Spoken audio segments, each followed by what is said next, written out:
मोक्षमार्गस्य नेतारं भेतारं कर्मभूभृतां ज्ञातारं विश्वतत्त्वानां वन्दे तद्गुणलब्धये। अज्ञानतिमिरान्धानां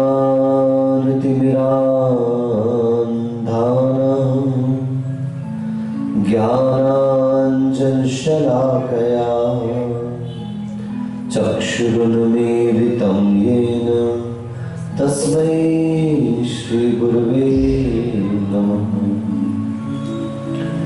जिनके उर में कल कल बहती शुद्ध चेतना की धारा,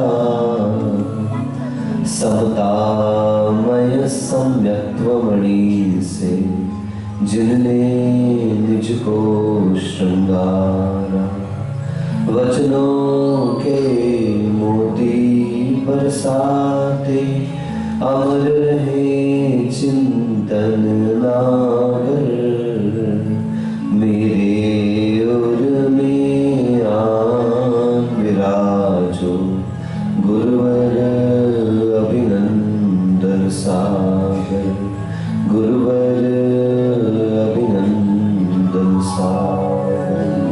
पंच परमेश्वरी भगवान की, मूल नायक श्री 1008 ऋषभनाथ भगवान की, देवपुरी एवं श्रवणोदन विराजमान चैतन्य चमत्कारी चिंतामणि श्री 1008 पार्श्वनाथ भगवान की, चारित्र चक्रवर्ती प्रथम आचार्य गुरुवर श्री शांति सागर जी मुनि महाराज की, परम पूज्य समाधि सम्राट अभीक्ष्ण ज्ञानोपयोगी वात्सल मूर्ति मोहम्मद दीक्षा गुरुवर्य षष्ठम पट्टाचार्य समाधिस्थ गुरुवर आचार्य अभिनंदन सागर जी मुनि महाराज की, परम पूज्य राष्ट्र गौरव धर्मांकार आचार्य श्री रेण सागर जी महाराज की, वर्तमान सप्तम आचार्य श्री अनेकांत सागर जी महाराज की, समाधिस्थ आचार्य निजानंद सागर जी महाराज की, अहिंसा परमो धर्म की द्वादशांग जिनवाणी माता की, उत्तम आर्जव धर्म की।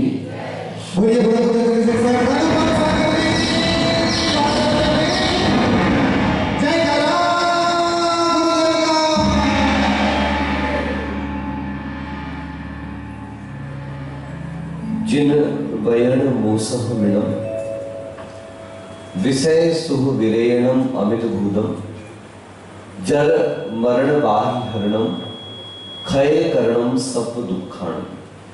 पूज्य श्रवण शिरोमणि अध्यात्म सरोवर के राजहंस हम श्रवणों के आदर्श पुरुष गुरुवर आचार्य कुंद कुंद देव ने महानतम अध्यात्म ग्रंथों की रचना हमारे सामने करी है, और ज्यादातर अध्यात्म शब्द सुनते ही साथ ही विकल्प आ जाता है कि जहां सिर्फ और सिर्फ आत्मा की बात होगी ऐसे अध्यात्म ग्रंथ होंगे। लेकिन अध्यात्म के शिरोमणि होते हुए भी उन्होंने कहीं पर भी साधन को गौण नहीं किया है, कारण को कहीं भी नेग्लेक्ट नहीं किया है। आत्मा हमारा साध्य है, आत्मा के गुणों का उद्घाटन हमारा लक्ष्य है, और एक आध्यात्मिक व्यक्ति को अधिकांशतः अपने आत्मरमण की अभिलाषा को ही प्रकट करते रहना चाहिए। लेकिन इसके बावजूद भी उसका साधन क्या होना चाहिए, क्योंकि अगर साधन दूषित होता है तो साधना भी दूषित हो जाती है, और साधना दूषित है तो हम अपने साध्य की सिद्धि नहीं कर पाते। इस पंचम काल में अगर वास्तविकता में कोई सही तरीके से हम अपने साधन को प्राप्त कर सकते हैं तो उसका सबसे बड़ा साधन है जिनेंद्र भगवान के वचन। वे कह रहे हैं जिन वयन मोसह मिणम, कि जिनेंद्र भगवान के वचन ही इस पंचम काल में औषधि का काम करने वाले हैं। विषय सुरुह विरेणम अमित भूतम, जो हमारे अंदर से विषय सुखों का विरेचन करने वाले हैं, यानी वमन कराने वाले हैं। अमित भूतम यानी कि अमृत भूत है। जर मरण वाही हरणम, जन्म, जरा, मरण, बुढ़ापा, रोग आदि को जो हरण करने वाले हैं, और क्षय करणम शब्द दुखाणम, संसार के आत्मा में उत्पन्न हुए जितने संसारी दुख हैं उन सारे दुखों का क्या करने वाले हैं, अंत करने वाले हैं। ऐसी जिनेंद्र भगवान की औषधि रूप वचन है। अगर नहीं होते तो आप इतने सारे यहां सुनने के लिए नहीं बैठे होते। कोई तो बात है जिनेंद्र भगवान के वचनों में कि कहीं ना कहीं हमें संसार अधूरा लगने लगता है, कहीं ना कहीं हमें संसार में कमी नजर आने लगती है। और याद रखना, आप भले ही मोक्ष मार्गी नहीं बन पाए हैं, आप मोक्ष मार्ग पर नहीं चल पा रहे हैं, आपने दीक्षा धारण नहीं करी है, आपने किसी प्रकार से संयम को धारण नहीं किया, लेकिन इसके बावजूद भी अगर जिनेंद्र भगवान के वचनों को सुनने में रुचि जागृत हो गई है तो समझ लेना कि भले ही आज मोक्ष मार्गी नहीं बने, गुरु महाराज कहते थे पीछे ले पाओ ना ले पाओ, अगर पीछे वालों के पीछे चलना भी प्रारंभ कर दिया है तो आपके कल्याण का मार्ग अवश्य प्रशस्त हो जाएगा। लेकिन सुनने में और सुनाने में, इन दोनों अवस्थाओं में एक जो सबसे गहरा जो तत्व है काम करता है, वो तत्व है कि हम वास्तविकता में किस कारण से सुना रहे हैं और आप वास्तविकता में किस कारण से सुन रहे हैं। ऐसा गुरुदेव कहते थे, मनस्य एकम वचस्य एकः कायस्य एकः ही धर्मात्मनाम, मनस्य अन्यद वचस्य अन्यद कायस्य अन्यद ही पापिनाम।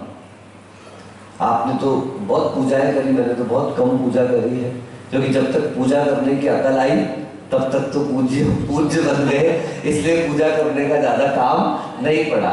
मगर आप लोग जब कभी कभी पूजा करते हो तो हमारे कानों में भी वो शब्द पढ़ते हैं। हमने बहुत कम दशलक्षण की पूजाएं करी है, लेकिन जितनी करी सुनी है उसके अनुसार जितना स्मरण में है मुझे वो शब्द याद आ रहा है, मन में होए सो वचन उचरिए। बोलो, वचन होए सो तन सो करिए। ऐसे ही है ना, कुछ पूजा में पंक्ति आती है, मतलब मन में विचार आ गया है कि आलू खाना है, आपने तो कहा था अभी, मन में होए सो वचन उचरिए, तो कह तो सबसे हमको आलू खाना है, और वचन होए सो नहीं, ऐसा नहीं है। अगर पाप मन में आ जाए तो आचार्य भगवंत कहते वहीं दबा दो, उसे वचन तक माना आने दो। अगर कदाचित वचन में आ गया है तो वचन तक रहने दो, उसे कभी भी अपनी क्रिया में मत आने दो। अगर धर्म मन में आया है तो उसे वचन में आने दो, अगर वचन में आया है तो उसे क्रिया में भी आने दो। ये धर्म और अधर्म के बीच का अंतर है। आज से सन 2005 की बात है, 15 और 1 16 साल तो इसके व्यतीत हो चुके हैं, लेकिन घटना हर पर्यूषण में जरूर याद आती है, कई बार याद आती है, और अक्सर ध्यान साधना के समय भी बहुत बार याद आती है। मेरे साथी मुनिराज हुआ करते थे, मुनिषी दुर्लभ सागर जी महाराज, बहुत अच्छी मित्रता थी, बहुत अच्छे साधक हमारे साधु थे। आहार करने के बाद 8-8 घंटे तक भी वो ध्यान से नहीं उठते थे, और ऐसी आज भी उनकी प्रक्रियाएं ऐसी ही है, ज्यादातर वो ध्यान अध्ययन में अपना समय व्यतीत किया करते थे। ऐसे मेरे बड़े बड़े मित्र हुआ करते थे दुर्लभ सागर जी महाराज। तो कुंडलपुर में गर्मियां चल रही थी, ग्रीष्म प्रवास था, दीक्षा के बाद का पहला ग्रीष्म प्रवास था, और कहते नया मुल्ला ज्यादा नमाज पढ़ता है, ऐसा कहते मैंने सुना है। तो हमारे साथ भी ऐसी था, नए नए थे तो खूब साधनाएं करते थे, ठंडी में छत पे जाकर के बैठना, गर्मी में धूप में जा जाके बैठ जाते थे। तो उस दिन दुर्लभ सागर जी ने मुझसे कहा चल आज नए तरह से नई जगह सामायिक करते। मैंने कहा कहाँ करेंगे? कभी आप कुंडलपुर गए हो तो वहां पे बीच में एक तालाब है, और तालाब में एक जल मंदिर है जिसे वर्धमान सरोवर कहा जाता है। तो छोटे से मंदिर में चारों तरफ गैलरी है, तो हम लोग उस गैलरी में दूसरी तरफ जाके बैठ गए जहां से धूप निकल चुकी थी, अब छाया थी, लेकिन निर्णय ये था कि आज की सामायिक हमको यहां पर करना। तो हम दोनों सामायिक करने के लिए बैठ गए। लगभग 11:15 बजे से लेकर के 1 बजे तक हम उस जगह पे 1.25 घंटे बैठे। तो हमारी नजर पड़ी, गर्मी के समय वो तालाब बहुत सारा सूख जाता है, तो तालाब के किनारे किनारे पर एक व्यक्ति खड़ा हुआ है, बिल्कुल एक टांग पर एक टांग पर खड़े खड़े तपस्या कर रहा है। एक बार तो मेरे मन में आया, अपनी क्या साधना यार, ये देखो छांव ढूंढ करके बैठे हैं, वो तो देखो बिल्कुल पानी गरम गरम हो रहा है, गर्मी मई का महीना, और मई के महीने की गर्मी में पानी भी उबल रहा था, ऊपर से भी आकाश बरस रही थी, और क्या पता पेट में भी गर्मी हो, भूखा प्यासा हो। एक जगह पर, एक स्थान पर, एक आसन पर, एक टांग पर बिल्कुल अडिग वो खड़ा हुआ था। हमारी तो सामायिक उसको देखते देखते ही हो गई। हम सोच रहे थे हम कहां लगते इसके सामने, हम किस खेत की मूली है भैया। इतनी अच्छी सामायिक, इतना अच्छा ध्यान, इतनी अच्छी एकाग्रता, इतना अच्छा आसन, शरीर भी एक रंच मात्र में नहीं मिल रहा था। इतनी गर्मी में ऐसी साधना कोई महान तपस्वी कर पाता है। देखो कहने को तो तिर्यंच था, कहने को तो पशु था, लेकिन इस प्रकार की जो साधना कर रहा था उसे देखकर हमारा मन भी द्रवित हो गया, हमारा मन भी मलिन हो गया कि हम साधु होकर ये साधना नहीं कर पा रहे, हम ज्ञानी होकर ये साधना नहीं कर पा रहे, और ये पशु होकर के ऐसी साधना कर रहा है। लेकिन कहते हैं कभी ना कभी उठ पहाड़ के नीचे जरूर आता है। अचानक देखते देखते एक झटके में उसने मुंह मारा पानी के अंदर, और पानी से निकलती मछली को दबाया और वहां से उड़ गया।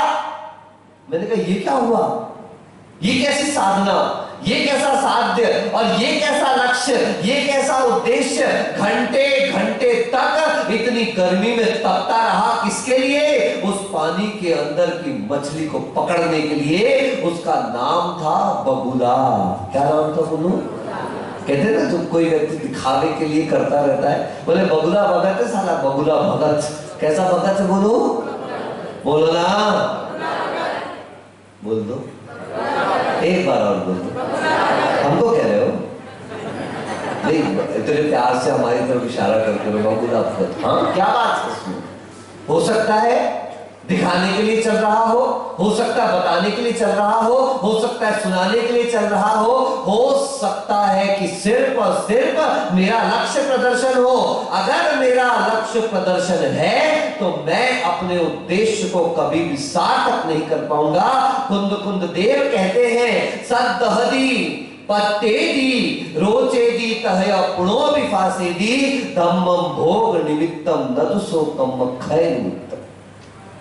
धर्म की श्रद्धा करता है, धर्म को प्राप्त करता है, धर्म की रुचि करता है, उस धर्म का कदाचित स्पर्श भी करता है, लेकिन इतना कठिन धर्म करते हुए भी क्या करता है, नदुसो कम्मखय निमित्तम धम्म भोग निमित्तम, उस धर्म को भोग का निमित्त बना लेता है कि ऐसा करने से ऐसा मिलेगा। मैं तो सत्य कहता हूं, आज उत्तम आर्जव धर्म झूठ क्यों कहना, मायाचारी क्यों करना।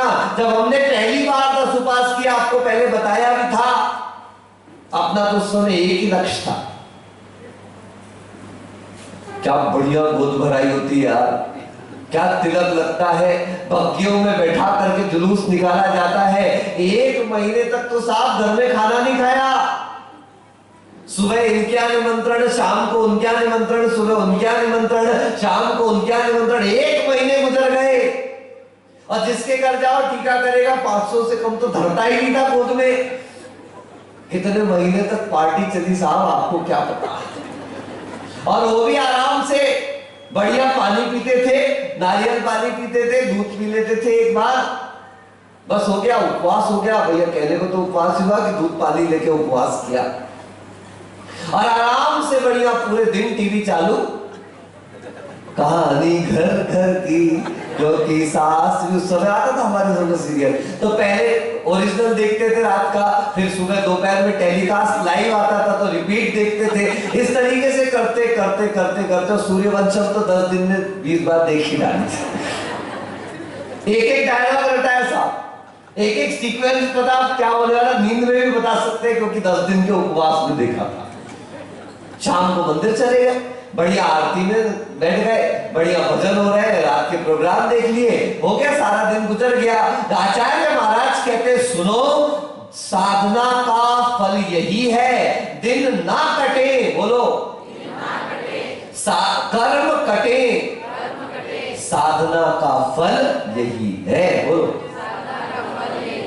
दिन काटने के लिए नहीं, कर्म काटने के लिए उपवास किए हैं, दिन काटने के लिए नहीं, कर्म काटने के लिए इस मुद्रा को धारण किया है, दिन काटने के लिए नहीं, कर्म काटने के लिए पूजा अभिषेक आदि किए हैं। यहां तो उल्टा चलता है। एक बार भक्तामर स्तोत्र पर प्रवचन हुआ हमारा बड़े आनंद के साथ कि भक्तामर स्तोत्र की आराधना करी किसने? बोलो ना, मान तुंग महाराज ने। देखो नाम भी क्या रखा, मान तुंग, मान का शिखर, लेकिन जिन्होंने मान के शिखर को गिरा दिया, ऐसे मान तुंग महाराज ने आदिनाथ भगवान की 48 काव्यों से आराधना। एक एक काव्य ऐसा रहस्य भरा हुआ है, एक एक काव्य में ऐसी पावर भरी है कि इतने वर्ष गुजरने के बाद भी आज भी अगर किसी को कोई तकलीफ होती है तो शुरू हो जाते हैं, उद्भूत भीषण जलोदर भार भुगना शोच्याम दशाम उपकथा शुद्ध जीवित आशा त्वदपाद पंकज रजोमृत दिग्ध देहा मर्त्या भवंति मकरध्वज तुल्य रूपा। किसी को सोचने की आवश्यकता नहीं, किसी से पूछने की आवश्यकता नहीं, उस भक्तामर स्तोत्र पर इतनी आस्था, इतनी श्रद्धा, इतने भाव कि बस एक तरफ से काव्य पाठ चालू हो जाता है। सुना भैया, महाराज जी ने बताया 48 ताले टूट गए, एक एक करके सारे ताले टूटते चले गए और परिणाम देखो क्या भव्य परिणाम निकला उस भक्तामृत स्तोत्र का। हमारे पवन भाई भी बैठे थे प्रवचन में, घर पहुंचे, पानी पीना था, शाम लेट हो रही थी, जाकर के देखे तो पता चला देवी तो यहाँ कक्षा में बैठी है, वहां तो ताला लगा है। अब क्या किया जाए? वे वापस लौटने को हुए, उतने में ध्यान आया, यार महाराज जी ने एक दिन सुनाया था भक्तामर के बारे में, it is better late than never.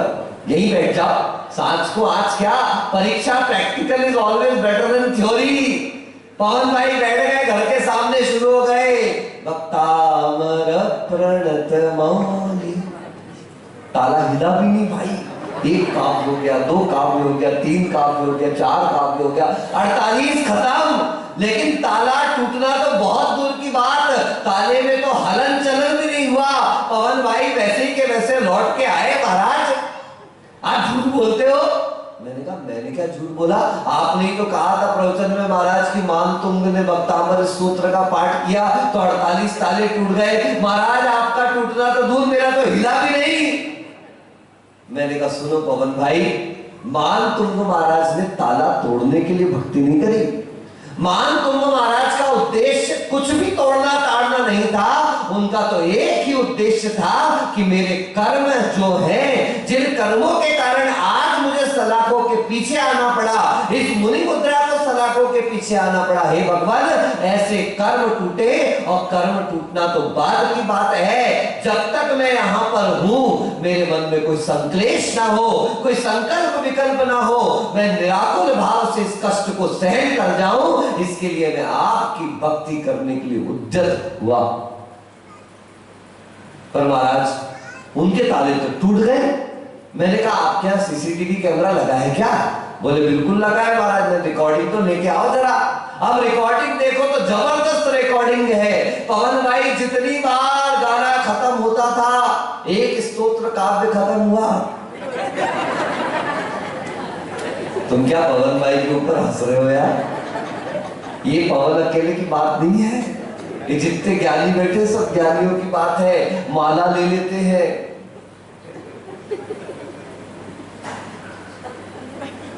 मुझे तो यही समझ में नहीं आता है, तुम गिन रहे हो कि पढ़ रहे हो? अगर पढ़ रहे हो तो तुम्हें गिनती की चिंता नहीं करनी, क्योंकि तुम कितना भी सोच लो, कितना भी मान लो, कितना भी बार बार देख लो, मोती कितने रहेंगे?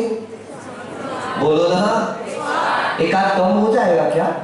नहीं हो पाएगा। लेकिन आज इतनी माला फेरने के बाद, आज इतनी पूजाएं करने के बाद, आज इतना धर्म करने के बाद यहां तक कह दिया गया, मुनि व्रत धार अनंत बार ग्रीवक उपजायो, पै निज आत्म ज्ञान बिना सुख लेश न पायो। हमने किया तो, लेकिन करने के पीछे के रहस्य को नहीं समझ पाए।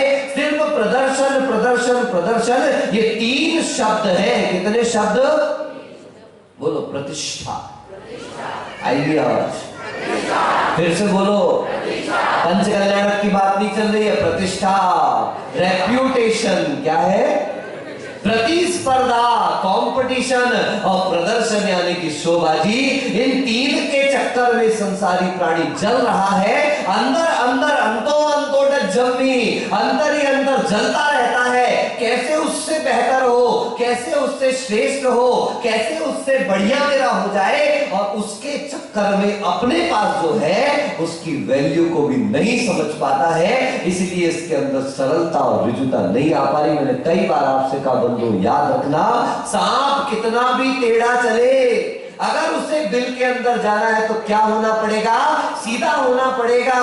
बिना सीधे हुए बिल के अंदर जाना, याद करो, रोज प्रवचन करते हैं, रोज आपसे कहते हैं ओम नमः, बोलो ना, सिद्धेभ्य नहीं, बोलो ना, रोज तो बताता हूं, सीधेभ्य, क्या?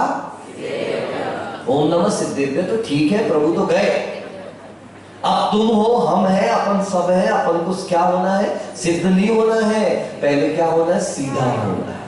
आचार्य महाराज स्पष्ट कह रहे हैं प्रवचन चालू करते समय, हर साधु क्या कहता है भूपेन भाई? ओम नमः सीधेभ्य, सीधे हो जाओ। जब तक सीधे नहीं होगे, बोलो, किसको सुना रहे हो? बोलोगे, अच्छे से बोलो, तब तक सिद्ध भी नहीं होगे। जो सीधा नहीं हो सकता वो सिद्ध नहीं हो सकता। सीधा होने का मतलब ऐसे बैठने से नहीं है, सीधे होने का मतलब है अगर मन में है तो वैसा ही वचन में हो जाए, जैसा वचन में है वैसे हमारी क्रिया में हो जाए। नहीं मिल पाने का सबसे बड़ा कारण यही है, what we are thinking we are not speaking, What we are speaking, we are not doing। हम जो बोल रहे हैं वैसा सोच नहीं रहे हैं, हम जैसा सोच रहे हैं वैसा बोल नहीं रहे हैं, और जैसा सोचना और बोलना है वैसा हमारी क्रियाओं में नहीं है। ये तीनों के बीच का अलाइनमेंट जब तक नहीं होने वाला, तब तक आपके कार्य की सिद्धि भी होने वाली नहीं है। ये अलाइनमेंट इतना आवश्यक है। बंधुओं, गाड़ी आपकी चलती है, अगर टायर ट्यूब वगैरह का अलाइनमेंट ठीक नहीं है तो आपकी गाड़ी का एक्सीडेंट अवश्य भावी है। फिर जब मन वचन काय की एकता, हम बगुले के जैसी स्थिति हुई। देखो, एक कौवा होता है, क्या होता है? बोलो, बोलो, क्या होता है? तुमसे अच्छा तो कौवा बोलता है। बोलो, क्या होता है? काऊ काऊ इतनी तेज करता कि अकेला करे तो मोहल्ला भर इकट्ठा हो जाए। बोलो, क्या होता है? अच्छा, जोर से बोलो, क्या होता है? जिसको जिसको नहीं बनना है वो बोलो, क्या होता है? कौवा। एक होता है बगुला, बोलो, और तीसरा होता है हंस। देखा सबने तीनों को? बहुत अच्छा। कौवा काला, बाहर से भी काला, अंदर से भी काला। सबको पता है कि कौवे के परिणाम मतलब काले परिणाम, वो दिखता भी काला। और गुरुजी ने कहा बहुत अच्छा है कौवा, फाइनल है कि काला है, फाइनल है कि अंदर से भी ऐसा ही है। दूसरे नंबर पे आया हंस, दिखने में भी शुक्ल और होता भी है श्वेत। परिणाम हमेशा हंस के निर्मल। हंस वाहिनी, सरस्वती का वाहन, इसलिए किसको बनाया? और तीसरा कौन? बोलो ना, क्या? देखो, तुम भी ढीठ, तुम्हें भी ढीठ। नमक तो आपके ही खा रहे हैं 2 महीने से, इसलिए तुम ढीठ हो नहीं बोलोगे तो हम भी ढीठ है, बुलवा के रहेंगे। बोले, तीसरे नंबर पर कौन? देखने में इतना सुंदर, एकदम व्हाइट चकाचक, बिल्कुल एलियन से धोकर के आया, लेकिन अंदर के परिणाम देख लिया आपने। तालाब में एक टांग पर खड़ा है, साधना कर रहा है, ऐसा लग रहा है, गर्मी में तप रहा है, उबल रहा है, लेकिन किसके लिए? जरा से भोजन के लिए इतनी गहरी साधना। ये कहला गया बगुला, जो अंदर कुछ और है और बाहर। अब आपको निर्णय करना है। गुरुजी कहते थे कौवा बन जाना, ताकि लोग पहचान सके तो ये है, या तो हंस बन जाना, लोग स्पष्ट मान सके तो ये है। लेकिन जीवन में कभी बगुला नहीं बनना, क्योंकि जो बगुला बना वो कभी इंसान एक बार हंस और कौवे को तो इंसानियत से जोड़ सकते हो, लेकिन बगुले को कभी धर्म से, कभी सुख से, कभी अच्छाई से और कभी धर्म से नहीं जोड़ा जा सकता, क्योंकि मन में कुछ और वचन में कुछ है। तो हमारी ये कुटिलता, हमारी ये मायाचारी कभी हमारे धर्म को जागृत और उपलब्ध और उत्पन्न नहीं होने देती। अगर सच में धर्म का कोई स्वरूप समझना है तो बंधु ध्यान रखना, we will have to get into the skin of that particular words what we are saying, that particular thought we are thinking and that particular act what we are doing। हम जो बोल रहे हैं वहां तक मेरे भाव भी पहुंचे, हम जो कर रहे हैं वहां तक मेरे परिणाम भी पहुंचे, तो हमारा सोचना, हमारा बोलना और हमारा करना, ये सब चीजें सार्थक हो जाएंगी। एक दिन आपसे कहा था कि गांधी जी बहुत बड़ी गफलत में रह गए, अनर्थ दंड नहीं समझ पाए, 3 बंदर बैठा दिए। पहला बंदर, बोलो ना, मैं तो देख ही नहीं रहा। छोटे बच्चे होते ना, उनसे बोलते हैं हाँ हम आंख बंद कर, बोलो बोलो। पहला बंदर, दूसरा बंदर, तीसरा बंदर। आप जाइएगा गांधी जी के परिवार वालों को बोलना एक बार महाराज जी से मिल लो। तो 3 क्यों रखना यार अश्विन, इतने 3 बंदर ला करके क्या इकट्ठा करना।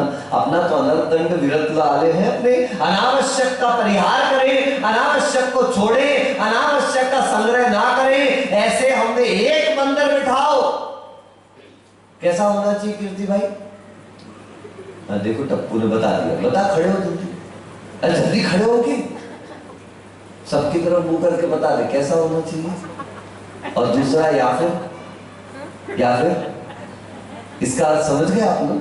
बुरा मत सोचो। क्या कहा? बोलो जल्दी बोलो, क्या कहा? क्योंकि जिसका बुरा सोचना बंद हो गया है, उसके बुरा करने से, उसके बुरा कह देने से या उसका बुरा सुन लेने से किसी भी व्यक्ति को बुरा नहीं लगता। अगर इतने लोगों के बीच में अगर मैं किसी को आज डांट भी दूं तो भी उसे बुरा नहीं लगेगा, क्योंकि उसको पता है कि मेरे गुरुदेव सिर्फ मेरी भलाई के लिए कह रहे हैं, वो बुरा सोचते नहीं हैं। किसी शायर ने कहा है, मोहब्बत में बुरी नीयत से कुछ सोचा नहीं जाता, मोहब्बत में बुरी नीयत से कुछ सोचा नहीं जाता, कहा जाता है बेवफा, समझा नहीं जाता। कह तो देते जाओ आज से तुमसे बात नहीं करेंगे, और 5 मिनट बाद वो उठा के दे देना जरा, कहां गई लड़ाई? क्योंकि मालूम है कि जहां पर दिल में मोहब्बत है, प्रेम है, विश्वास है, आपसी समझ है, वहां हो सकता है कि 5 उंगलियां चूंकि एक सी नहीं होती, इसलिए व्यवहार में अंतर हो सकता है, लेकिन प्रेम में अंतर नहीं आता है। इसलिए बंधुओं ध्यान रखना कि मायाचारी करने वाला जीवन में कभी सुखी नहीं रहता। आचार्य भगवंत कहते हैं, एक बार क्रोध करने वाला सुखी रह सकता है, एक बार घमंड करने वाला सुखी हो जाए, एक बार लोभ करने वाला सुखी हो जाए, लेकिन जिस व्यक्ति के हृदय में मायाचारी है वो व्यक्ति कभी जीवन में सुखी नहीं रह सकता, क्योंकि वो हमेशा इसी तरकीबों में उलझा रहता है, इसी चिंता में उलझा रहता है कि दूसरे के सामने कैसा प्रदर्शित करना।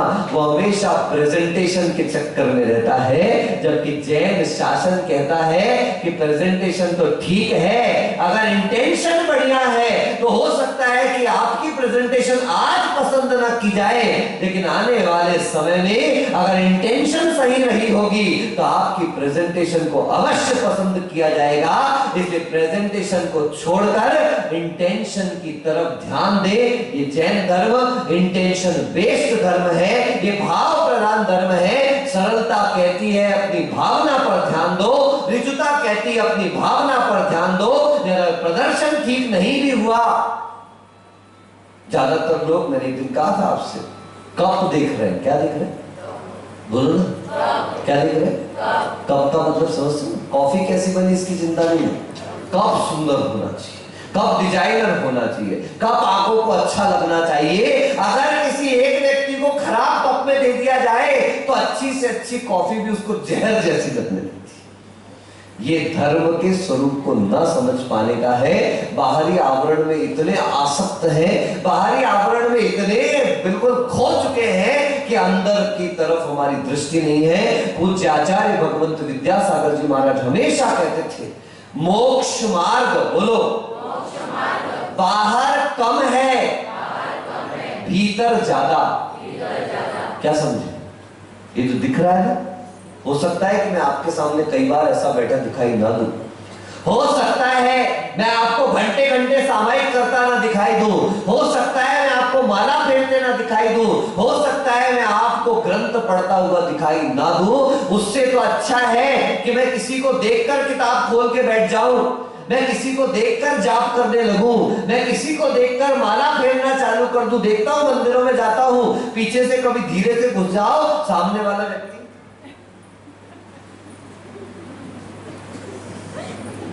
जैसे देखो बगल से महाराज आ गए, आहा क्या है, मतलब दृश्य बदल जाता है, दृश्यमान बदल जाता है, दिखाने का तरीका बदल जाता है। इससे किसी का कोई लाभ नहीं।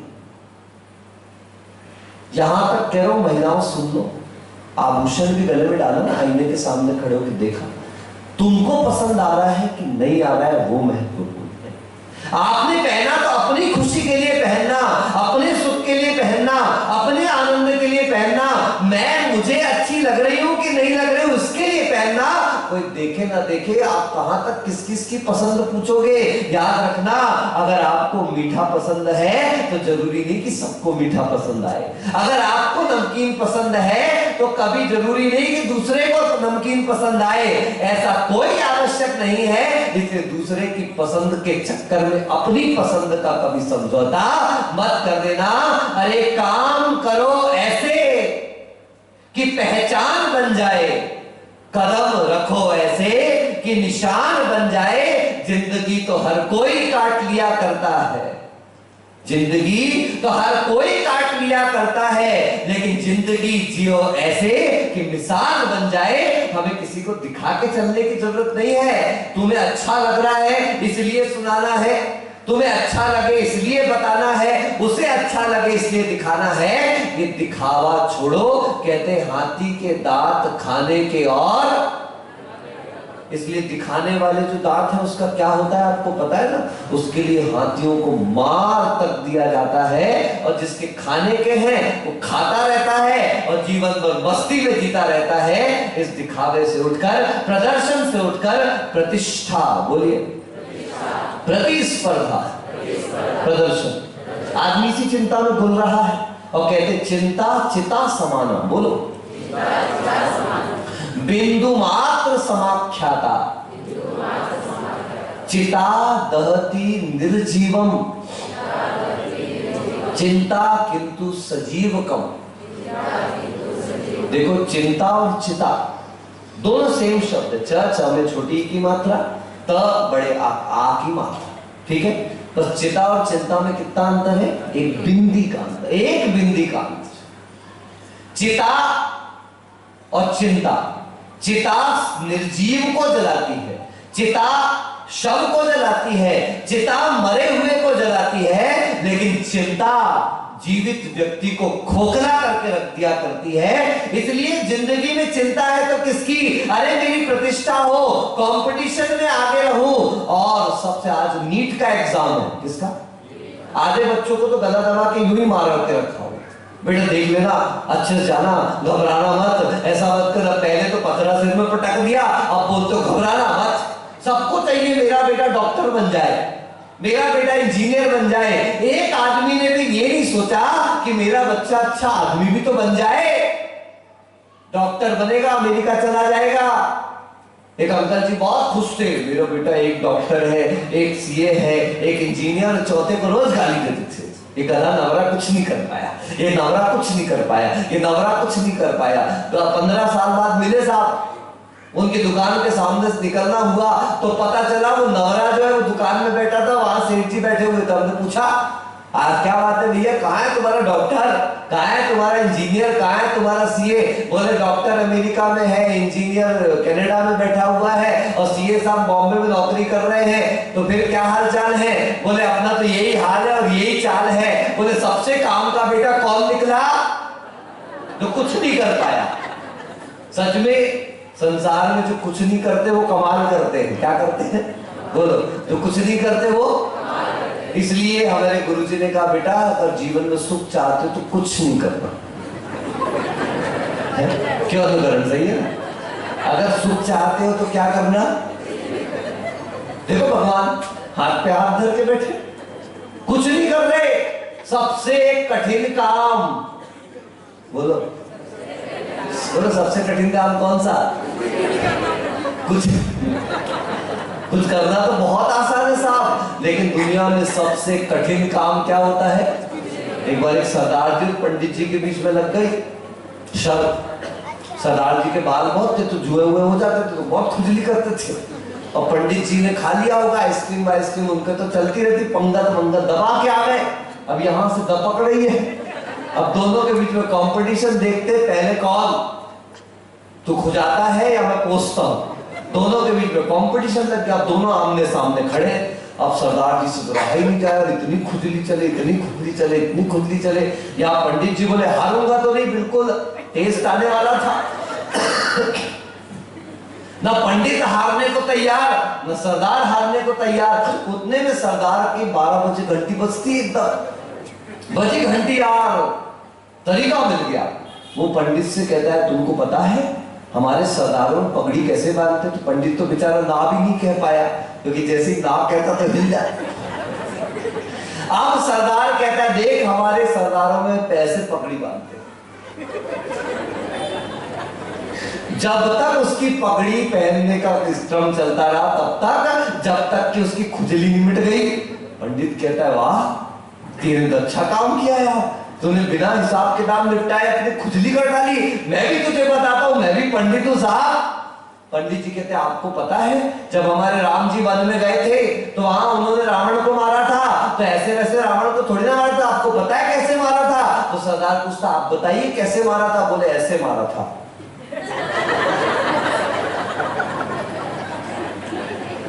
बंधुओं ध्यान रखना, जिंदगी में मायाचारी किसी को सुख देने वाली, एक बार क्रोधी शांत हो जाएगा, एक बार लोभ पदार्थ के उपलब्ध होने के बाद शांत हो जाएगा, एक बार अहंकार प्रशंसा मिल जाने के बाद शांत हो जाएगा, लेकिन मायाचारी प्रतिक्षण इस प्राणी को अंदर अंदर अंदर जलाती रहेगी। और चिंता चिता समाना, वो चिंता चिता के समान है। अरे चिता तो निर्जीव को जलाएगी, लेकिन ये चिंता तो चेतन को जलाकर इस चेतन के गुण को नष्ट कर डालेगी। इसलिए अगर हम चाहते हैं कि मेरे गुणों का विकास हो, तो हमारे मन वचन काय इन तीनों की क्रियाओं का अलाइनमेंट, इसकी समानता बनी रहे। आप देखिएगा कि जिस दिन आपके मन की सरलता आपके वचन और काय में भी आ जाए, ये समझ करके चलना कि निश्चित रूप से आपका उसी दिन से उत्तम आर्जव धर्म की ओर गमन प्रारंभ हो गया है। वैसा उत्तम आर्जव धर्म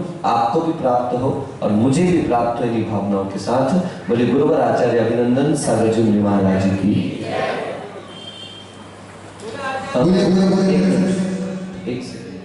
एक आवश्यक सूचना, आज सप्तमी है ना, आपके शाम को कंपटीशन